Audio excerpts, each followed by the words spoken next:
I'm Helen Sandstrom. I'm a former television newscaster, reporter, and mother of 5 children. I host an internet radio talk show. 8 months ago, I survived serious brain surgery here in the U.S. thanks to world-class doctors, surgery, and treatment. I grew up in Canada where my father was a heart surgeon. I know I would have died waiting for diagnosis and brain surgery in Canada. My father had a 2-year waiting list of heart patients trying to get into surgery.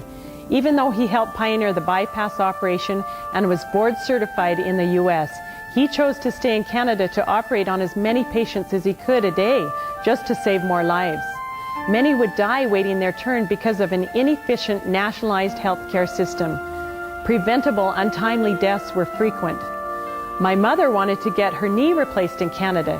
It would have taken her 3 years to get into an orthopedic surgeon and 2 years to wait for surgery. She had it done so well in about 3 months here in the U.S. Government runs healthcare in Canada.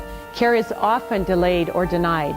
Most patients wait a year or more for vital surgeries, delays that are deadly. I have a friend in Canada with major health problems. She couldn't even find a primary care physician or family doctor for 3 years because there were no doctors taking new patients, especially those with health problems. Many drugs and treatments aren't available to patients in Canada because government says patients are not worth it, depending on their age and diagnosis. That should be ours, our family, and our doctor's decision, not our government's decision. This is called healthcare rationing. Many Canadians, if they can afford it, and many cannot, come to the U.S. to get surgery done so they don't die waiting their turn. Government healthcare reform is not the answer, and it definitely isn't free. We in the United States don't realize the massive taxes that are placed on Canadians for an inefficient healthcare system. It is socialized medicine, and we need to call it what it is. Washington wants to bring Canadian-style healthcare to the United States. It doesn't work. I've seen my father work in it and die in it. Ironically, as a heart surgeon, he died of congestive heart failure and was not a candidate for a transplant because of his age in Canada.